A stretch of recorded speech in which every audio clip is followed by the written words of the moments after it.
बसिछि तर कण मुहटा सुखी जाइछि कनक दम्ब मूलरे एका बसिछि तर कण मुहटा सुखी जाइछि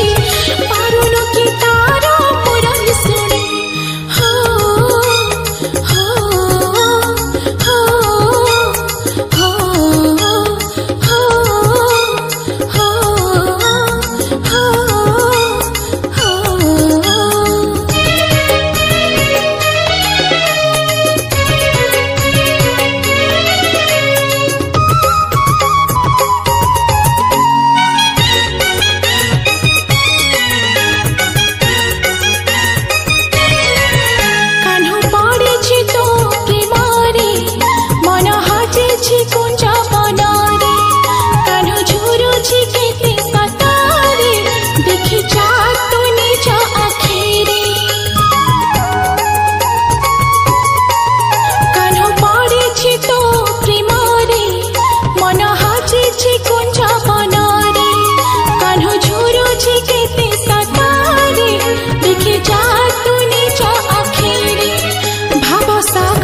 शीत अमृत नए एते दिनर संपर्क बुझिलु नाही भवसागरे शीत अमृत नए